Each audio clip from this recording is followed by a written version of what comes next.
Assalamualaikum warahmatullahi wabarakatuh. Ensiklopedia Al-Fatih kembali ke hadapan Anda untuk berbagi info Islami. Semoga menginspirasi aktivitas Anda hari ini.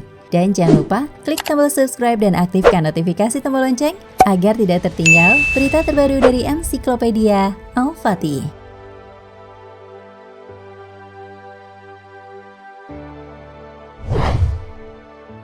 Tentu saja membaca judul akan banyak silang pendapat, silang argumen, bahkan dari silang bisa saja saling serang. Sabar, ojo ngono toh. Kita ini kan makhluk Tuhan yang berakal dan beradab. Tenangkan diri dengan segelas kopi, muko-muko sampean wis lega. Iya toh? Jadi gini, menurut beberapa ilmu yang sering kita kaji, kita telaah, kita baca, ada hal-hal yang tak bisa kita cerna pakai akal logika, tapi dipercaya banyak orang. Seperti salah satu hal yang menjadi acuan, yaitu pertanda kiamat sudah dekat adalah Danau Tiberias sudah surut. Mungkin bagi sebagian orang hal ini diaminkan karena berdasarkan dari sumber yang terpercaya. Tapi masalahnya, di akhir tahun 2019 hingga 2020, Danau Tiberias mencuri perhatian dengan airnya yang kembali penuh. Sebenarnya ada apa ini? Apakah kiamat diundur? Sebenarnya apa sih yang terjadi tentang surut dan naiknya air danau? Oke, kita akan bahas dengan kepala dingin tanpa harus memihak siapa-siapa. Jadi hal pertama yang dilakukan, kita tidak usah tarik jauh-jauh hingga ke abad 6 Masehi atau ke abad yang lebih jauh lagi. Kita berhenti dahulu di tahun 2013. Berdasarkan sumber, sejak tahun tersebut di Israel terjadi musim kering yang cukup tinggi. Apalagi hampir 5 tahun ini Israel bergantung hidupnya pada air danau Tiberias. Maka jelas memanfaatkan air danau untuk hajat hidup orang banyak juga akan berkaitan kenapa danau ini mengalami fase kekeringan yang cukup terlihat. Selama 5 tahun, Israel tidak mendapatkan curah hujan yang cukup. Namun di akhir tahun 2019, curah hujan cukup tinggi. Ini membuat danau kembali terisi. Secara natural seperti sebuah danau akan ada fase yang namanya pasang surut. Jadi tidak aneh bila bicara dalam kacamata sains. Tapi bagaimana bila bicara dengan tanda kiamat akan menjadi rancu bukan?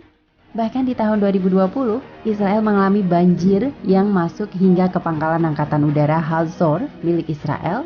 Beberapa pesawat tempur pun terendam. Hal ini cukup mengagetkan, cuaca tidak bisa ditebak. Faktor alam memang bisa membuat banyak orang akan berpikir jauh. Bahkan di daerah Timur Tengah sendiri pun sudah terjadi hujan salju. Logika kita saat ini memang dipermainkan oleh alam. Daerah gersang turun salju, pasti akan ada cerita yang membuat diri kita panik. Bahwasanya alam seakan sedang bercanda dan ingin menunjukkan kekuatannya. Menurut analisa dari terawangan Mbah Google, naik turunnya danau air Tiberias itu sudah dari dulu.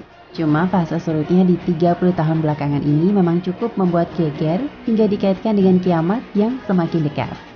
Tapi ternyata setelah itu terjadi, hal yang tak diprediksi datang. Curah hujan cukup tinggi mengubah pandangan para ahli. Maka kemungkinan besar akan sesuai prediksi, danau tersebut akan membutuhkan waktu kembali untuk surut karena benar-benar terisi penuh. Tapi bisa saja ada kejadian alam yang membuat tiba-tiba air danau kering kerontang dalam sekejap. Itu semua rahasia alam. Lantas bagaimana dengan kiamat? Sesuatu yang dibuat berasal dari awal, maka akan ada yang namanya akhir. Sama halnya dengan manusia, berasal dari hidup, maka akan ada endingnya, berupa kematian. Jadi tidak usah terlalu paranoid terhadap tanda-tanda yang memang sudah terlihat. Karena pada dasarnya kehancuran itu akan ada masanya. Yang terpenting saat ini, Danau Tiberias bisa dimanfaatkan untuk hajat hidup orang banyak. Masalah kiamat sendiri biarlah ia tetap menjadi misteri. Yang jelas jangan sampai manusia meninggalkan kitab suci. Wallahu a'lam bishawab.